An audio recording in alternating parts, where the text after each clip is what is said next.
अस्सलामुअलैकुम दोस्तों। पाकिस्तान और ऑस्ट्रेलिया के दरमियान वनडे सीरीज़ ख़त्म हो चुकी है और अब नाजरीन टी20 सीरीज़ का आगाज़ हो गया है।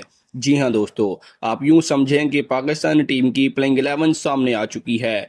यहाँ पर एक मुनफरिद प्लेइंग 11 सामने आई है। किसके खिलाफ? जी हाँ, ऑस्ट्रेलिया के खिलाफ। जी हाँ दोस्तों, पहले टी20 मैच के लिए नए ओपनर्स, नए खिलाड़ी, नए मिडल ऑर्डर बल्लेबाज, नए बॉलर शामिल किए गए हैं। ऐसी तब्दीलियां आमतौर पर किसी स्क्वाड में नहीं की जाती, लेकिन अब हमारी टीम में हो चुकी हैं।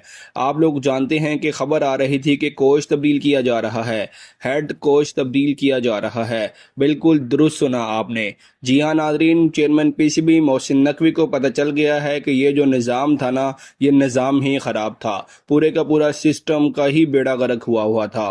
अब यहाँ पाकिस्तानी टीम की बात करें, आप लोगों को लंबी लंबी बातें नहीं सुनाते। आपको ऑस्ट्रेलिया के खिलाफ पाकिस्तानी टीम के पहले टी20 मैच का शेड्यूल बताते हैं, मैच कब और कितने बजे शुरू होगा। इसके अलावा आप लोगों को यह भी बताएंगे कि पाकिस्तानी टीम की प्लेइंग 11 क्या है, ताकि ये वाजिया हो जाए कि वो लंबी लंबी बातें की जा रही थी जो वो सिर्फ हवाई फायर हैं या वाकई पाकिस्तानी टीम की प्लेइंग 11 में तब्दीलियां भी हुई हैं।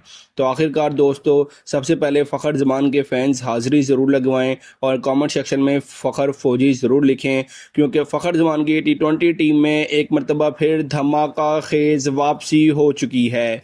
जी हाँ नाजरीन, ना सिर्फ वापसी हुई है बल्कि उन्होंने ओपनिंग स्लॉट भी संभाल ली है। और सिर्फ उन्हीं की नहीं बल्कि कई बड़े नामों की भी वापसी हुई है। नौजवान खिलाड़ियों को भी मौका दिया गया है। तो मुकम्मल तफसीलात आपके साथ दोस्तों शेयर करते हैं। तो दोस्तों, सबसे पहले आपने वीडियो को लाइक और चैनल को सब्सक्राइब ज़रूर कर देना है और नीचे कमेंट सेक्शन में आप लोगों ने ये ज़रूर बताना है कि क्या एक मरतबा फिर पाकिस्तानी टीम जो है ना ऑस्ट्रेलिया को टी20 के अंदर वाइट वॉश कर देगी जिस तरह लास्ट टाइम किया था, या फिर नहीं। और दोस्तों, कमेंट सेक्शन में हमें ये भी बताइएगा कि आप किस जगह, किस शहर और किस मुल्क से हमारी वीडियो देखते हैं, ताकि हमें पता चल सके क्रिकेट नाज़रीन दुनिया में कहाँ कहाँ मौजूद हैं। तो दोस्तों, सबसे पहले बात करते हैं फ़खर जमान की, क्योंकि इस प्लेइंग 11 में सबसे ज़्यादा खुशी अगर किसी की वापसी की मुझे स्पेशली हो रही है तो वो है दोस्तों फ़खर जमान। काफ़ी अरसे बाद एक बार फिर उन्हें टी20 सेटअप में अहम किरदार दिया जा रहा है और इस बार वो ओपनिंग करते हुए नजर आएंगे। फ़खर जमान नाजरीन वो खिलाड़ी है जिन्होंने हमेशा बड़ी टीमों के खिलाफ अपनी सलाहियतों का लोहा मनवाया है। चाहे भारत हो, न्यूजीलैंड हो, ऑस्ट्रेलिया हो, फ़खर ने कई मौक़ों पर साबित किया है कि अगर उनका दिन हो तो वो अकेले ही पूरे का पूरा मैच बदल सकती हैं। और टी20 फॉर्मेट में पाकिस्तान को ऐसे ही जारहा मजाज ओपनर की अशद ज़रूरत है जो पावर प्ले का भरपूर फ़ायदा उठा सके, और यही किरदार फ़खर जमान अदा करने के लिए बिल्कुल तैयार हैं। दूसरे ओपनर के तौर पर दोस्तों साहिबजादा फरहान का नाम सामने आ रहा है। अगरचे वनडे सीरीज में वो तवक्कुआत के मुताबिक कारकर्दगी नहीं दिखा सके, लेकिन टी20 क्रिकेट नाजरीन एक बिल्कुल मुख्तलिफ फॉर्मेट है और साहिबजादा फरहान डोमेस्टिक और लीग क्रिकेट में मुसलसल टी20 में जारहाना बैटिंग कर चुके हैं। यही वजह है कि टीम मैनेजमेंट अब भी उन पर टी20 में एतमाद कर रही है। और हकीकत यह है कि इस वक्त साइम अयूब दस्तयाब नहीं है, दूसरे ओपनर ऑप्शंस भी महदूद हैं, इसलिए फ़खर जमान के साथ साहिबजादा फरहान की जोड़ी काफ़ी मुनासिब नज़र आती है। अगर ये दोनों ओपनर्स अच्छा आगाज़ फ्राहम कर देते हैं तो पाकिस्तान के लिए बड़ा स्कोर बनाना काफ़ी आसान हो जाएगा। अब दोस्तों, बात करते हैं उस फैसले की जिस पर शायद सबसे ज़्यादा बहस हो, और वो है दोस्तों बाबर आजम का नंबर 3 पर खेलना। मेरे ख्याल में ये ना सिर्फ दुरुस्त बल्कि इंतहाई ज़रूरतमंदाना फ़ैसला है।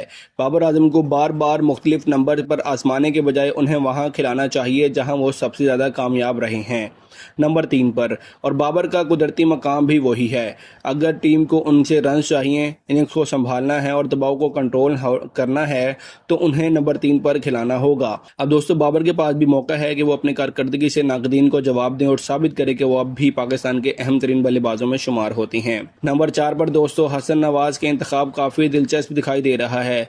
नौजवान बैटर होने की वजह से उनमें जारहाना क्रिकेट खेलने की सलाहियत मौजूद है।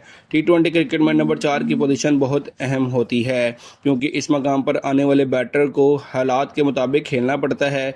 कभी तेज़ खेलना होता है और कभी इनिंग्स को संभालना पड़ता है। हसन नवाज के लिए ये एक सुनहरी मौका होगा कि वो ऑस्ट्रेलिया जैसी मजबूत टीम के खिलाफ अपनी सलाहियतों का मुजाहरा करें, बिल्कुल इसी तरह जिस तरह उन्होंने न्यूजीलैंड के खिलाफ सेंचुरी जड़ी थी। नंबर 5 पर दोस्तों उस्मान खान को रखा जा रहा है और यही वो फैसला है जिस पर शायकीन मुख्तलिफ जो है ना व्यूज़ अपने दे रहे हैं। मोहम्मद रिजवान के मद्दाह यकीनन दोस्तों सवाल उठाएंगे, लेकिन अगर मौजूदा फॉर्म और हालिया परफॉर्मेंस देखी जाए तो उस्मान खान को मौका देना गलत फैसला नहीं लगता। उस्मान खान ने जारहाना बैटिंग के साथ साथ विकेट कीपिंग में भी अच्छी सलाहियतें दिखाई हैं। अगर पाकिस्तानी टीम वाकई मेरिट पर फैसले करना चाहती है तो ऐसे खिलाड़ियों को मुसलसल मौका देना जरूरी होगा ताकि वो खुद को साबित कर सकें। फिर दोस्तों नंबर 6 पर हमारे पास आते हैं कप्तान सलमान अली आगा। बैटिंग के साथ साथ उन पर क़यादत की बड़ी जिम्मेदारी भी होगी और आगा सलमान के लिए ये सीरीज़ इंतहाई अहम है क्योंकि बतौर कप्तान उनकी कारकर्दगी का जायज़ा भी लिया जा रहा है। अगर वो बैटिंग और क़यादत दोनों शोबों में कामयाब रहे तो मुस्तकबिल में भी टीम की क़यादत जारी रख सकते हैं। उनके पास तजर्बा भी मौजूद है, क्रिकेट की अच्छी समझ भी है, लेकिन अब उन्हें मैदान में नताइज दिखाकर खुद को साबित करने का वक्त आ चुका है दोस्तों। नंबर 7 पर एक और बड़ी तब्दीली दोस्तों नज़र आ रही है और वो ये है कि अरफात मिन्हाज को शामिल करके एक बड़ी तब्दीली की जा रही है। पाकिस्तान क्रिकेट को इस वक्त नए और नौजवान ऑलराउंडर की शदीद ज़रूरत है और अरफात मिन्हाज उन्हीं खिलाड़ियों में शामिल है जिनसे मुस्तकबिल की उम्मीदें वाबस्ता की जा रही हैं। उनकी बैटिंग में एतमाद नजर आता है और वो ज़रूरत पड़ने पर गेंद से भी अहम किरदार अदा कर सकते हैं, बिल्कुल इसी तरह जिस तरह पहले ओडीआई मैच में उन्होंने पाकिस्तान की जानिब से फर्स्ट प्लेयर बने हैं जिन्होंने ओडीआई के अंदर डेब्यू मैच पे 5 विकेटें हासिल की हैं। नौजवान खिलाड़ियों को दोस्तों बार बार मौका देना ही वो रास्ता है जिससे मुस्तकबिल की टीम मजबूत बनाई जा सकती है। अब्दुल समद को दोस्तों टीम में शामिल करना एक बहुत बड़ी जो है ना वजह उनकी ऑलराउंड सलाहियतें हैं। वो न सिर्फ बैटिंग कर सकते हैं बल्कि ज़रूरत पड़ने पर मीडियम फास्ट बॉलिंग भी करवा लेते हैं और टी20 क्रिकेट में ऐसे खिलाड़ी बहुत अहम होते हैं जो टीम को इजाफी ऑप्शन फ्राहम करें। अगर पिच फास्ट बॉलर्स के लिए साजगार हुई तो अब्दुल समद की मौजूदगी पाकिस्तान को मजीद मतवाजन बना देगी। फास्ट बॉलिंग अटैक में दोस्तों अब्बास अफरीदी एक अहम नाम होंगे।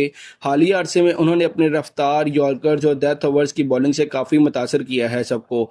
ऑस्ट्रेलिया जैसी टीम के खिलाफ उनकी सलाहियतें आजमाइश होंगी क्योंकि वो गलती की गुंजाइश वहाँ पर बहुत कम होती है और अगर अब्बास अपनी बेहतरीन फॉर्म में रहे तो वो पाकिस्तान के लिए अहम विकेट्स निकाल सकते हैं। उसके बाद दोस्तों शाहिनशाह अफरीदी अब भी पाकिस्तान के सबसे खतरनाक फास्ट बॉलर में शुमार होते हैं। नई गेंद के साथ उनकी स्विंग और इब्तदाई ओवर्स में विकेटें लेने की सलाहियतें पाकिस्तान की सबसे बड़ी ताकत है इस वक्त। और पिछले ओडीआई सीरीज में भी हमने ऑस्ट्रेलिया के खिलाफ देखा, शाहीन ने अपने पहले ओवर में 2 मैचेज में विकेटें हासिल की हैं। ऑस्ट्रेलिया के खिलाफ अगर शाहीन इब्तदाई कामयाबी हासिल कर लेते हैं टी20 में तो मैच का रुख पाकिस्तान के जानिब मुड़ सकता है। हारिस रऊफ दोस्तों पाकिस्तान के फास्ट बॉलिंग अटैक के मजीद खतरनाक बनाएंगे।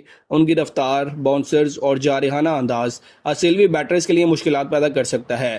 खास तौर पर मिडल ओवर्स और डेथ ओवर्स में हारिस रऊफ की कारकर्दगी इंतहाई अहम होगी। अगर वो अपनी लाइन और लेंथ बरकरार रखते हैं तो किसी भी बैटिंग लाइनअप के लिए परेशानी बन सकती है। अब सबसे बड़ा सवाल दोस्तों ये है कि टीम में स्पिनर क्यों नहीं रखा गया। इसका जवाब मुकम्मल तौर पर पिच पर मुनहसिर है।